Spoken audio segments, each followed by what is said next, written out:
The Asari were the first species to discover the Citadel.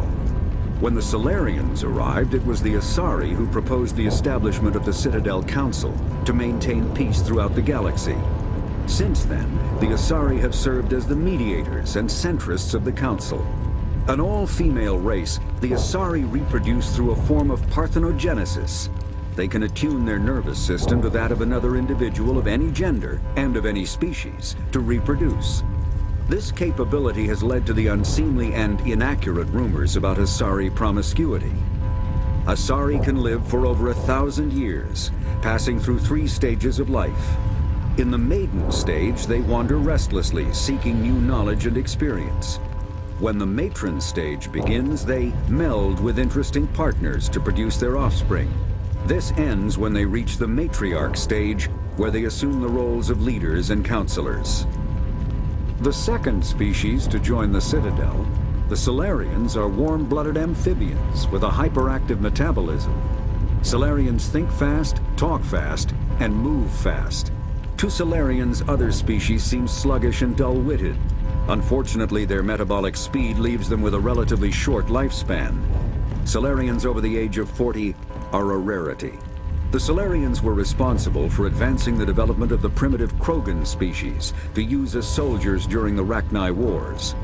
They were also behind the creation of the genophage bioweapon the Turians used to quell the Krogan rebellions several centuries later. Salarians are known for their observational capability and non-linear thinking. This manifests as an aptitude for research and espionage. They are constantly experimenting and inventing, and it is generally accepted that they always know more than they are letting on. Roughly 1,200 years ago, the Turians were invited to join the Citadel Council to fulfill the role of galactic peacekeepers. The Turians have the largest fleet in Citadel space, and they make up the single largest portion of the Council's military forces. As their territory and influence has spread, the Turians have come to rely on the Salarians for military intelligence and the Asari for diplomacy. Despite a somewhat colonial attitude towards the rest of the galaxy, the ruling hierarchy understands they would lose more than they would gain if the other 2 races were ever removed. Turians come from an autocratic society that values discipline and possesses a strong sense of personal and collective honor. There is lingering animosity between Turians and humans over the First Contact War of 2157, which is known as the Relay 314 incident to the Turians. Officially, however, the 2 species are allies, and they enjoy civil, if cool, diplomatic relations. 50,000 years ago, the Protheans were the only spacefaring species in the galaxy. They vanished in a swift galactic extinction. Only the legacy of their empire remains. They are believed to have built the mass relays and the Citadel, which have allowed numerous species to explore and expand throughout the galaxy. Prothean ruins are found on worlds across the galaxy. While surprisingly intact for their age, functioning examples of Prothean paleotechnology are rare. Time and generations of looters have picked their dead cities and derelict stations clean. Some believe the Protheans meddled in the evolution of younger races. The Hanar homeworld of Kaje, for example, shows clear evidence of former Prothean occupation. The presence of a former Prothean observation post on Mars has caused a rebirth of interventionary evolutionists among humans. These individuals believe the god myths of ancient civilizations are misremembered encounters with aliens. Though now extinct, the Rachni once threatened every species in Citadel space. Over 2,000 years ago, explorers foolishly opened a mass relay to a previously unknown system and encountered something never seen before or since, a species of spacefaring insects guided by a hive mind intelligence. Unfortunately, the Rachni were not peaceful, and the galaxy was plunged into a series of conflicts known as the Rachni Wars. Attempts to negotiate were futile, as it was impossible to make contact with the hive queens that guided the race from beneath the surface of their toxic home world. The emergence of the Krogan ended the Rachni Wars.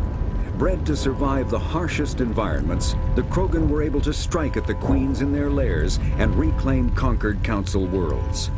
But when Krogan fleets pressed them back to their homeworld, the Rachni refused to surrender, and the Krogan eradicated them from the galaxy.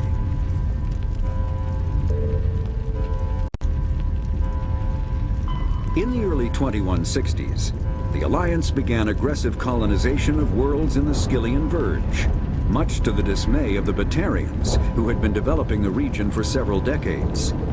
In 2171, the Batarians petitioned the Council to declare the Verge a zone of Batarian interest. The Council refused, however, declaring unsettled worlds in the region open to human colonization.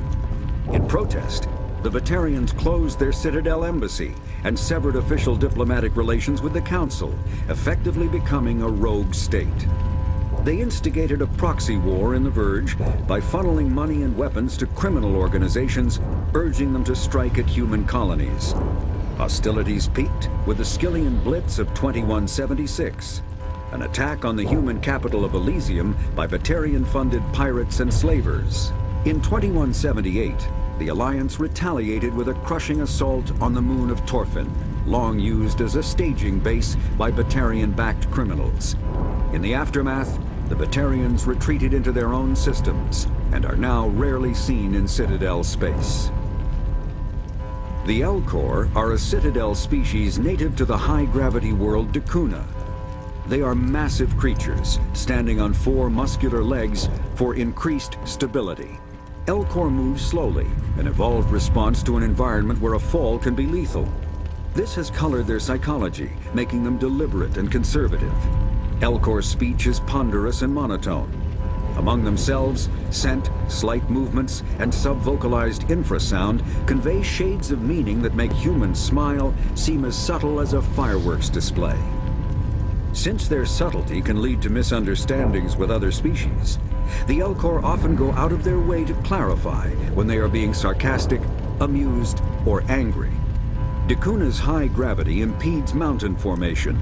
Most of the world consists of flat, open plains, which prehistoric Elcor wandered across in small family bands. Modern Elcor still prefer open sky, and can become restless and uncomfortable on long starship journeys.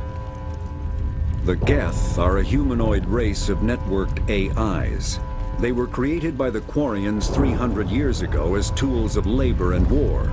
When the Geth showed signs of self-evolution, the Quarians attempted to exterminate them. The Geth won the resulting war. This example has led to legal, systematic repression of artificial intelligences in galactic society. The Geth possess a unique distributed intelligence.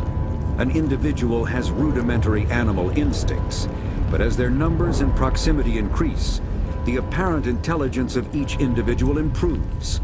In groups, they can reason, analyze situations, and use tactics, as well as any organic race. Geth space is located at the trailing end of the Perseus Arm, beyond the lawless Terminus Systems. The Perseus Veil, an obscuring dark nebula of opaque gas and dust, lies between their space and the Terminus Systems. The Hanar are a Citadel species known for excessive politeness. They speak with scrupulous precision and take offense at improper language. Hanar that expect to deal with other species take special courses to help them unlearn their tendency to take offense at improper speech. All Hanar have 2 names. The face name is known to the world. The soul name is kept for use among close friends and relations. Hanar never refer to themselves in the first person in conversation with someone they know on a face name basis. To do so is considered egotistical, so instead they refer to themselves as this one, or the impersonal it. Their homeworld, Kaj, has 90% ocean cover and orbits an energetic white star, resulting in a permanent blanket of cloud. Due to the presence of Prothean ruins on the world, many Hanar worship them, and Hanar myths often speak of an elder race that civilized them by teaching them language. When the Asari discovered the Citadel, they also discovered the Keepers, a docile, multi-limbed insect race that seemingly exists only to maintain and repair the Great Prothean Station. Early attempts to communicate with or study the Keepers were failures, and it is now illegal to interfere with or impede Keeper activity. Because they are completely non-threatening, keepers have become virtually invisible to everyone else. Similarly, they seem indifferent to other species, except for their tendency to help new arrivals integrate themselves into the Citadel. No matter how many keepers die due to old age, violence, or accident, they maintain a constant number. No one has discovered the source of new keepers, but some hypothesize they are genetic constructs, biological androids created somewhere deep in the inaccessible core of the Citadel itself. The Krogan evolved in a hostile and vicious environment. Until the invention of gunpowder weapons, eaten by predators was still the #1 cause of Krogan fatalities. Afterwards, it was death by gunshot. When the Salarians discovered them, the Krogan were a brutal, primitive species, struggling to survive a self-inflicted nuclear winter. The Salarians culturally uplifted them, teaching them to use and build modern technology, so they could serve as soldiers in the Rachni War. Liberated from the harsh conditions of their homeworld, the quick-breeding Krogan experienced an unprecedented population explosion. They began to colonize nearby worlds. Even though these worlds were already inhabited, the Krogan rebellions lasted nearly a century, only ending when the Turians unleashed the Genophage, a Salarian-developed bioweapon that crushed all Krogan resistance. The Genophage makes only 1 in 1,000 pregnancies viable, and today the Krogan are a slowly dying breed. Understandably, the Krogan harbor a grudge against all other species, especially the Turians. Driven from their home system by the Geth nearly 3 centuries ago, most Quarians now live aboard the Migrant Fleet, a flotilla of 50,000 vessels ranging in size from passenger shuttles to mobile space stations. Home to 17 million Quarians, the flotilla understandably has scarce resources. Because of this, each Quarian must go on a rite of passage known as the Pilgrimage when they come of age. They leave the fleet and only return once they have found something of value they can bring back to their people. Other species tend to look down on the Quarians for creating the Geth, and for the negative impact their fleet has when it enters a system. This has led to many myths and rumors about the Quarians, including the belief that underneath their clothes and breathing masks, they are actually cybernetic creatures, a combination of organic and synthetic parts. The Volus are a member species of the Citadel with their own embassy, but they are also a client race of the Turians. Centuries ago, they were voluntarily absorbed into the hierarchy, effectively trading their mercantile prowess for Turian military protection. Erun, their homeworld, lies far beyond the normal life zone of its star. However, the world has a high-pressure greenhouse atmosphere that traps enough heat to support an ammonia-based biochemistry. As a result, the Volus must wear pressure suits and breathers when dealing with other species, as conventional nitrogen-oxygen air mixtures are poisonous to them, and in the low-pressure atmospheres tolerable to most species, their flesh will actually split open. Volus culture is tribal, bartering lands and even people to gain status. This culture of exchange inclines them to economic pursuits. It was the Volus who authored the Unified Banking Act, and they continue to monitor and balance the Citadel economy.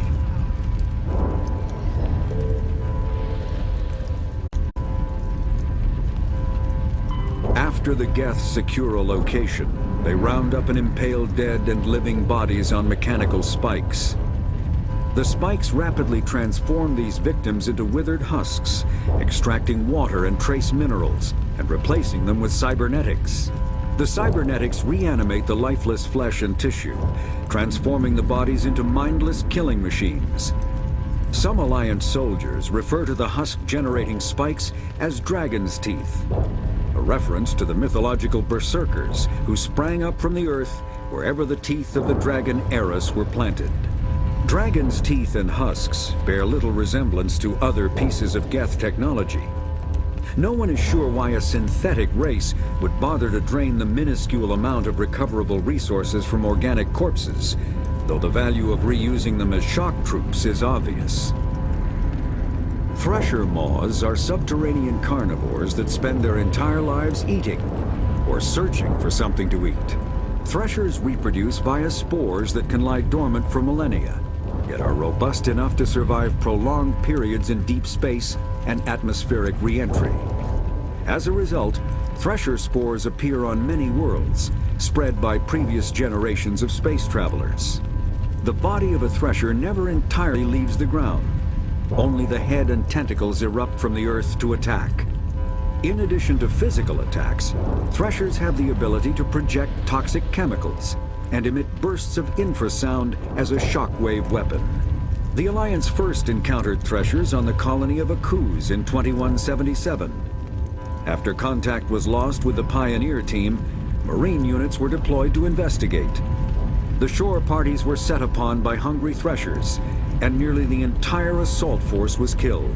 Alliance forces recommend engaging Threshers with vehicle-mounted heavy weapons. Varren are omnivores with a preference for living prey. Originally native to the Krogan homeworld of Tuchanka, they are, like most life from Tuchanka, savage, clannish, and consummate survivors. They are pack hunters when vulnerable prey is readily available, and become scavengers when outnumbered or outclassed.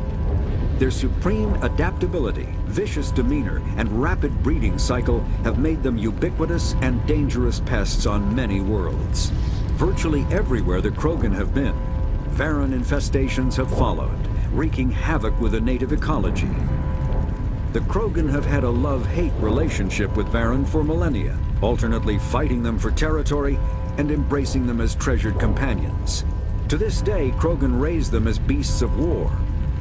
One of the common subgenus of Varren has metallic silver scales, leading to the rather unusual nickname, fish dogs.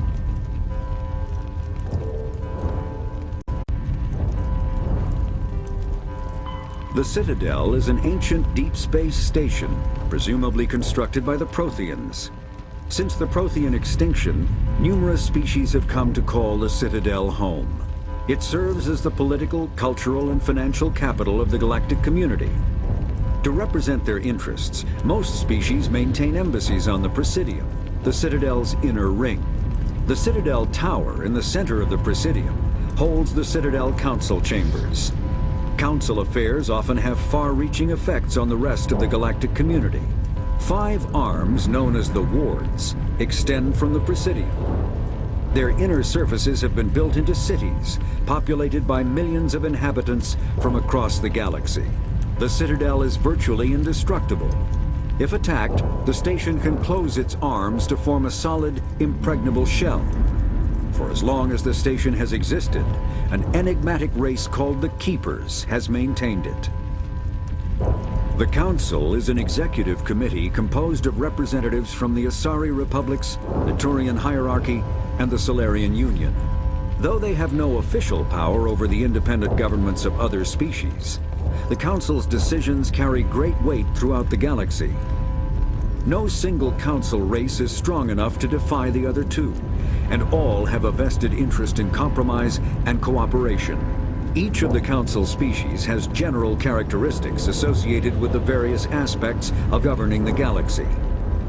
The Asari are typically seen as diplomats and mediators. The Salarians gather intelligence and information. The Turians provide the bulk of the military and peacekeeping forces.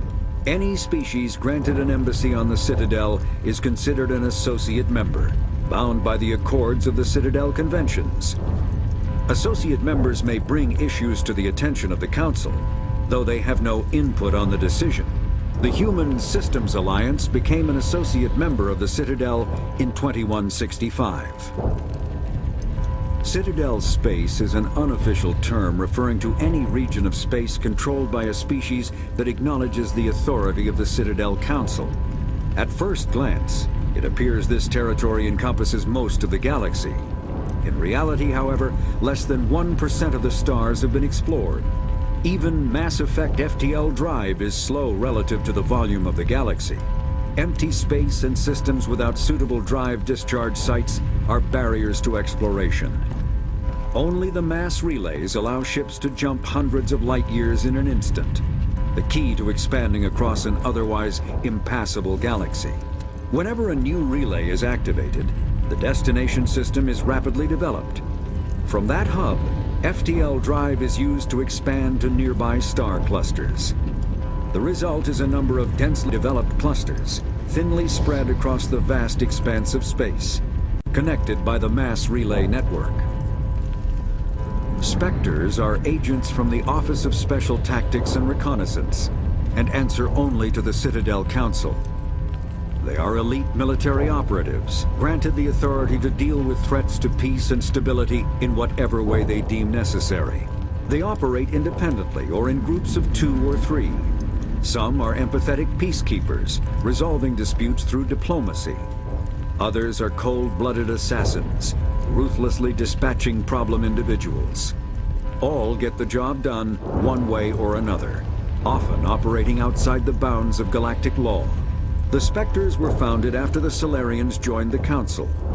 For many years they operated in secrecy as backroom problem solvers. Only after the Krogan rebellions did their activities become publicized.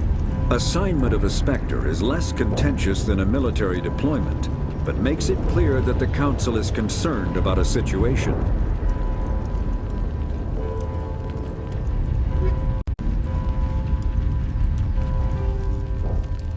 The home world and capital of humanity is entering a new golden age.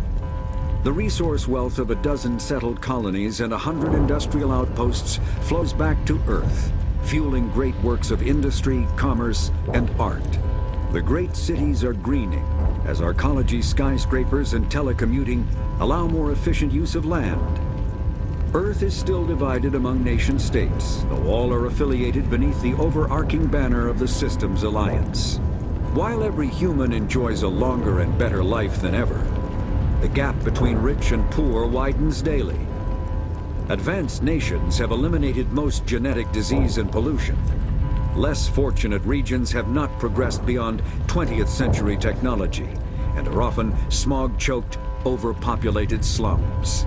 Sea levels have risen 2 meters in the last 200 years, and violent weather is common due to environmental damage inflicted during the late 21st century. The past few decades, however, have seen significant improvement due to recent technological advances. Humanity's first contact with an alien race occurred in 2157. At that time, the Alliance allowed survey fleets to activate any dormant mass relays discovered, a practice considered dangerous and irresponsible by Council-aligned races. When a Turian patrol discovered a human fleet attempting to activate a relay, they attacked. One human vessel survived, retreating to the colony of Shanxi. The Turians followed, quickly defeating the local forces. Shanxi was occupied, the first and to date only human world to be conquered by an alien species. The Turians believed the handful of ships they defeated represented the bulk of human defenses, so they were unprepared when the Second Fleet, under Admiral Castany Thresher, launched a strong counter-offensive, evicting them from Shanxi. The Turians mobilized for full-scale war, drawing the attention of the rest of the galaxy. The Council quickly intervened, forcing a truce. Fortunately for humanity, the First Contact War was ended with a diplomatic solution. The Systems Alliance is an independent supranational government representing the interests of humanity as a whole. The Alliance is responsible for the governance and defense of all extrasolar colonies and stations. The Alliance grew out of the various national space programs as a matter of practicality. Sol's planets had been explored and exploited through piecemeal national efforts. The expense of colonizing entire new solar systems could not be met by any one country. With humans knowing that alien contact was inevitable, there was enough political will to jointly fund an international effort. Still, the Alliance was often disregarded by those on Earth until the First Contact War. While the national governments dithered and bickered over who should lead the effort to liberate Shanxi, the Alliance fleet struck decisively. Post-war public approval gave the Alliance the credibility to establish its own parliament and become the galactic face of humanity.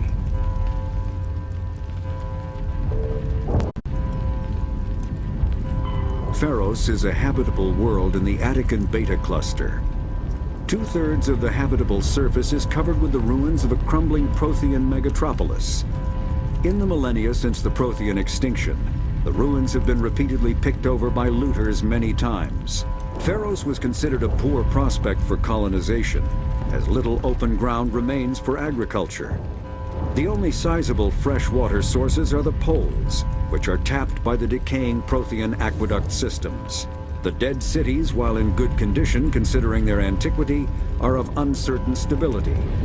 Ground level is congested by a dozen meters of fallen debris, and the air is fouled by dust.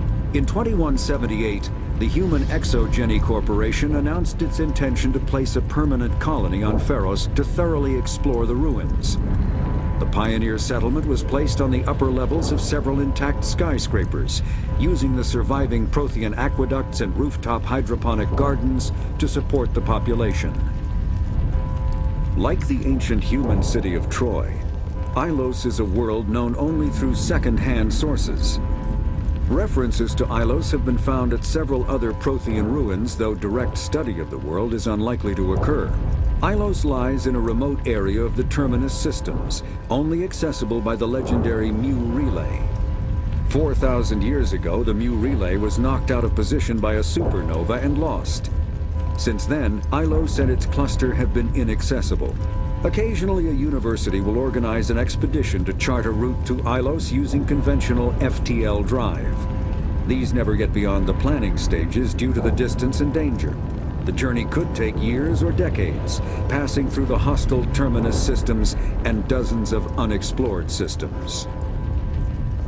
Noveria is a cool, rocky world with most of its hydrosphere locked up in massive glaciers. A privately chartered colony world, the planet is owned by the Noveria Development Corporation Holding Company. The NDC is funded by investment capital from 24 high-technology development firms and administrated by an executive board representing their interests. The investors built remote hot labs in isolated locations across Noveria's surface. These facilities are used for research too dangerous or controversial to be performed elsewhere, as Noveria is technically not part of Citadel space and therefore exempt from Council law. By special arrangement, Citadel's special tactics and reconnaissance agents have been granted extraterritorial privileges, but it remains to be seen how committed the executive board is to that principle. Given its unique situation, it is understandable that Noveria is often implicated in all manner of wild conspiracy theories. Virmire is a lush world located on the frontier of the Attican Traverse. Its vast seas and orbital position on the inner life zone have created a wide equatorial band of humid, tropical terrain. Only the political instability of the region has impeded efforts at colonization. Many times the Citadel has opened negotiations to settle Virmire with various criminal gangs and petty dictatorships in the nearby Terminus Systems. All fell apart due to internal power shifts within the opposing parties. The Citadel has written off the colonization of Virmire as impossible without significant political change. The Terminus powers themselves are unlikely to ever settle Virmire. Most lack the resources to support settlement of a virgin world, finding it more expedient to steal from their neighbors than build for themselves. The Terminus systems are located on the far side of the Attican Traverse, beyond the space administered by the Citadel Council or claimed by the Human Systems Alliance. It is populated by a loose affiliation of minor species, united only in their refusal to acknowledge the political authority of the Council or adhere to the Citadel conventions. Their independence comes at a price. The Terminus is fraught with conflict. War among the various species is common, as governments and dictators constantly rise and fall. The region is a haven for illegal activities, particularly piracy and the slave trade. At least once a year, a fleet from the Terminus invades the nearby Attican Traverse. These attacks are typically small raids against poor defended colonies. The Council rarely retaliates, as sending patrols into the Terminus systems could unify the disparate species against their common foe, triggering a long and costly war. There are between 200 and 400 billion stars in the galaxy, and less than 1% of them have ever been visited or had their systems properly surveyed. Humanity's early expansion into the Attican Traverse was haphazard, a desperate race to claim habitable planets where populations can be economically settled. Ignored in the wake of this land grab were thousands of less hospitable worlds, each potentially rich with industrial resources. The wealth of entire solar systems lies untapped, waiting for corporate survey teams or independent pioneers to discover and exploit them. However, this is not an easy task. In addition to the environmental hazards, the fact that Uncharted Worlds are largely ignored makes them popular bases for criminals, revolutionaries, cults, and others who wish to remain unnoticed by galactic society.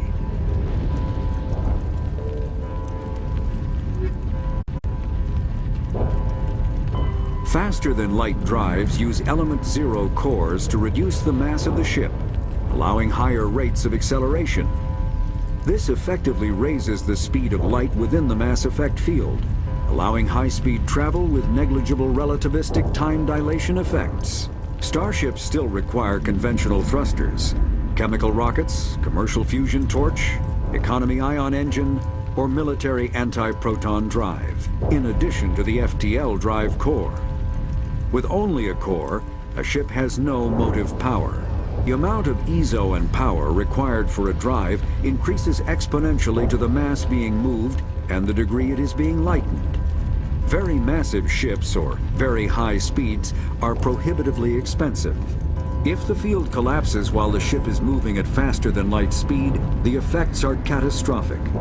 The ship is snapped back to sublight velocity, the enormous excess energy shed in the form of lethal Cherenkov radiation. Larger warships are generally classified in one of four weights. Frigates are small, fast ships used for scouting and screening of larger vessels. Frigates often operate in wolf-pack flotillas. Cruisers are middleweight combatants, faster than dreadnoughts and more heavily armed than frigates. Cruisers are the standard patrol unit and often lead frigate flotillas.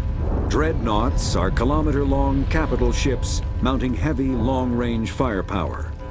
They are only deployed for the most vital missions. Carriers are dreadnought-sized vessels that also carry large numbers of fighters.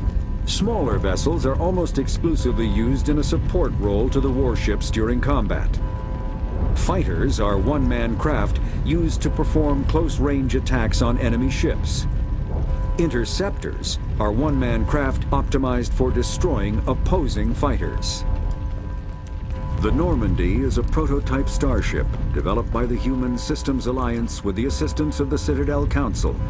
It is optimized for scouting and reconnaissance missions in unstable regions using state-of-the-art stealth technology. For most ships, the heat generated through standard operations is easily detectable against the absolute zero background of space. The Normandy, however, is able to temporarily sink this heat within the hull. Combined with refrigeration of the exterior hull, the ship can travel undetected for hours or drift passively for days of covert observation. This is not without risk. The stored heat must eventually be radiated, or it will build to levels capable of cooking the crew alive. Another component of the stealth system is the Normandy's revolutionary Tantalus drive, a Mass Effect core twice the standard size. The Tantalus drive generates mass concentrations that the Normandy falls into, allowing it to move without the use of heat-emitting thrusters. Sovereign is the flagship of the rogue Spectres Saren. An enormous dreadnought larger than any other ship in any known fleet, it is crewed with both Geth and Krogan. At 2 kilometers long, its spinal-mounted main gun is likely capable of penetrating another dreadnought's kinetic barriers with a single shot. How Saren acquired this incredible warship is unknown. The prevailing opinion is that Sovereign is a Geth construct, while others believe it is a Prothean relic. Its design, however, hints at a more alien and mysterious origin. The attack on Eden Prime demonstrated Sovereign's ability to generate mass effect fields powerful enough to land on a planetary surface. This implies it has a massive Element Zero core and the ability to generate staggering amounts of power.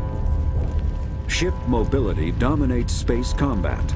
The primary objective is to align the mass accelerator along the bow with the opposing vessel's broadside. Battles typically play out as artillery duels, fought at ranges measured in thousands of kilometers, though assaults through defended mass relays often occur at knife fight ranges, as close as a few dozen kilometers.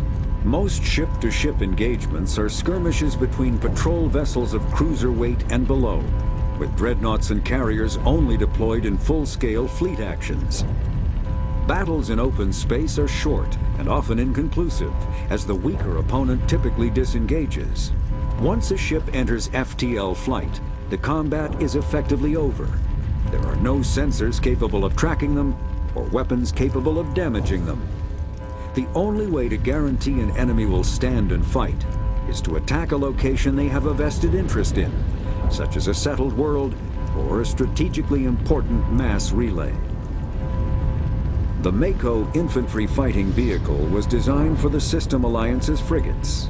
Though the interior is cramped, an M35 is small enough to be carried in the cargo bay and easily deployed on virtually any world. With its turreted 155mm mass accelerator and coaxially mounted machine gun, the Mako can provide a fire team with weapon support as well as mobility. Since Alliance Marines may be required to fight on any world, the Mako is environmentally sealed and equipped with microthrusters for use on low-gravity planetoids. The Mako is powered by a sealed hydrogen-oxygen fuel cell and includes a small Element Zero core. While not large enough to nullify the vehicle's mass, the core can reduce it enough to be safely airdropped. When used in conjunction with thrusters, it also allows the Mako to extricate itself from difficult terrain.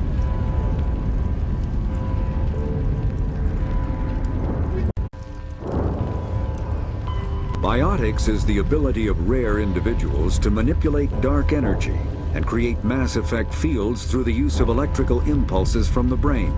Intense training and surgically implanted amplifiers are necessary for a biotic to produce mass effect fields powerful enough for practical use. The relative strength of biotic abilities varies greatly among species and with each individual. There are three branches of biotics. Telekinesis uses mass-lowering fields to levitate or impel objects. Mass-raising kinetic fields are used to block or pin objects. Spatial distortion uses rapidly shifting mass fields to shred objects. Most organic species are capable of developing biotic abilities, though there are risks involved. Biotics are the result of an in utero exposure to Element Zero. This usually causes fatal cancers in the victim, but in rare cases, it coalesces into nodules within the fetus's developing nervous system. An artificial intelligence is a self-aware computing system capable of learning and independent decision-making.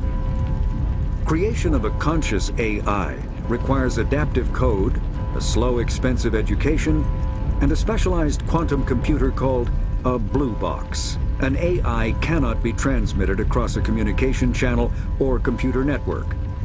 Without its blue box, an AI is no more than data files.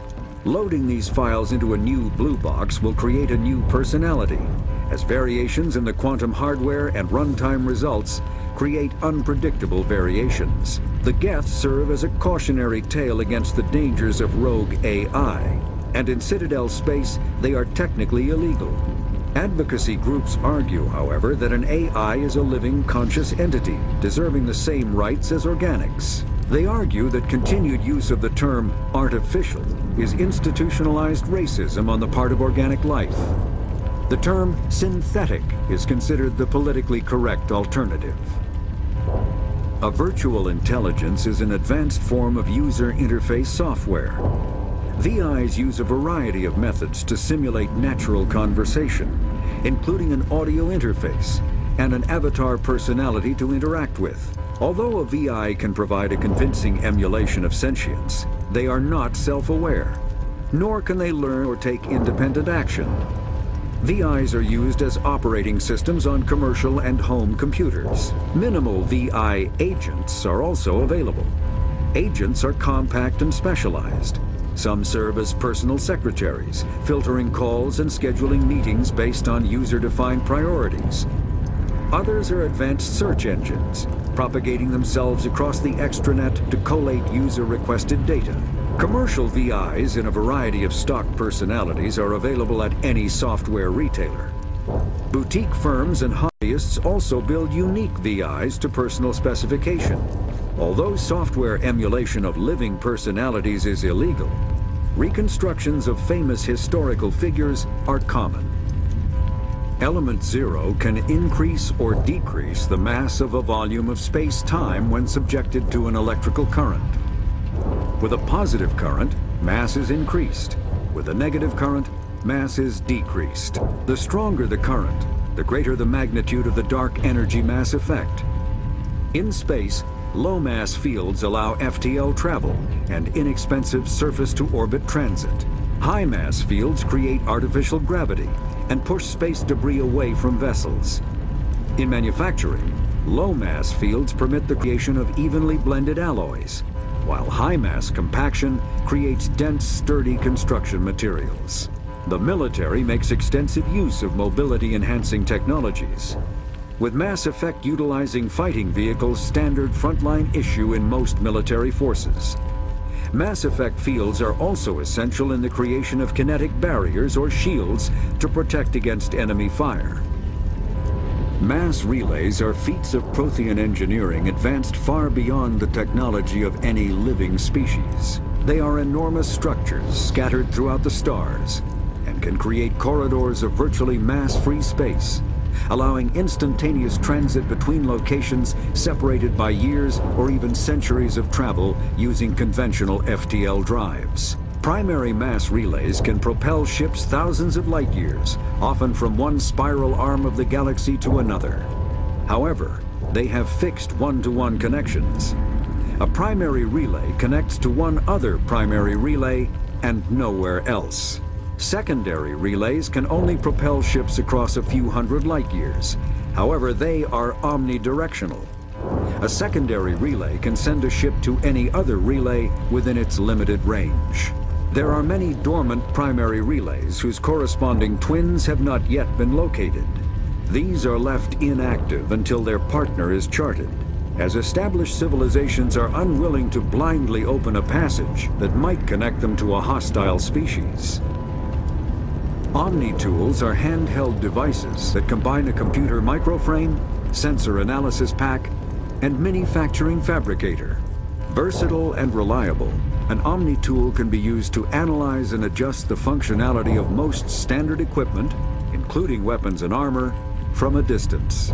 The fabrication module can rapidly assemble small three-dimensional objects from common reusable industrial plastics, ceramics, and light alloys. This allows for field repairs and modifications to most standard items, as well as the reuse of salvaged equipment. Omni-Tools are standard issue for soldiers and first-in colonists.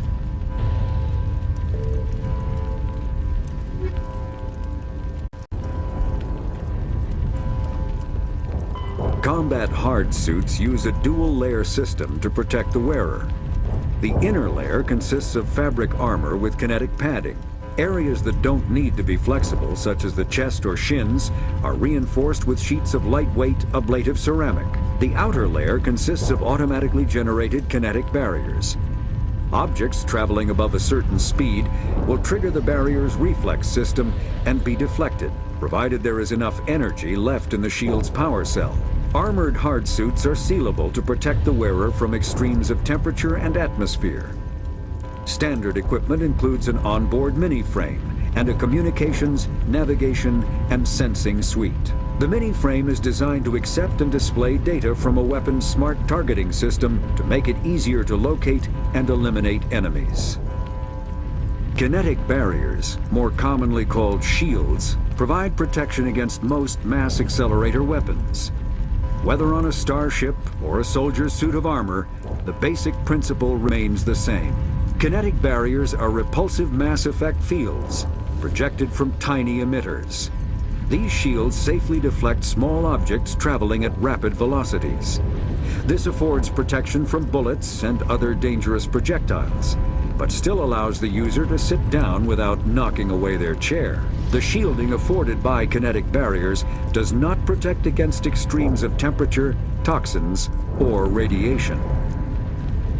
A mass accelerator propels a solid metal slug using precisely controlled electromagnetic attraction and repulsion. The slug is designed to squash or shatter on impact, increasing the energy it transfers to the target. If this were not the case, it would simply punch a hole right through, doing minimal damage. Accelerator design was revolutionized by Element Zero. A slug lightened by a mass effect field can be accelerated to greater speeds, permitting projectile velocities that were previously unattainable. If accelerated to a high enough velocity, a simple paint chip can impact with the same destructive force as a nuclear weapon. However, mass accelerators produce recoil equal to their impact energy. This is mitigated somewhat by the mass effect fields that rounds are suspended within. But weapon recoil is still the prime limiting factor on slug velocity. Medigel is a common medicinal salve used by paramedics, EMTs, and military personnel. It combines several useful applications: a local anesthetic, disinfectant, and clotting agent all in one. Once applied, the gel is designed to grip tight to flesh until subjected to a frequency of ultrasound. It is sealable against liquids, most notably blood, as well as contaminants and gases. The gel is a genetically engineered bioplasm created by the CERTA Foundation, a medical technology megacorp based on Earth. Technically, Medigel violates Council laws against genetic engineering, but to date, it has proved far too useful to ban. All modern infantry weapons, from pistols to assault rifles, use micro-scaled mass accelerator technology. Projectiles consist of tiny metal slugs suspended within a mass-reducing field, accelerated by magnetic force to speeds that inflict kinetic damage. The ammo magazine is a simple block of metal. The gun's internal computer calculates the mass needed to reach the target based on distance, gravity, and atmospheric pressure, then shears off an appropriate-sized slug from the block. A single block can supply thousands of rounds, making ammo a non-issue during any engagement. Top-line weapons also feature smart targeting that allows them to correct for weather and environment. Firing on a target in a howling gale feels the same as it does on a calm day at the practice range. Smart targeting does not mean a bullet will automatically find the mark every time the trigger is pulled. It only makes it easier for the marksman to aim.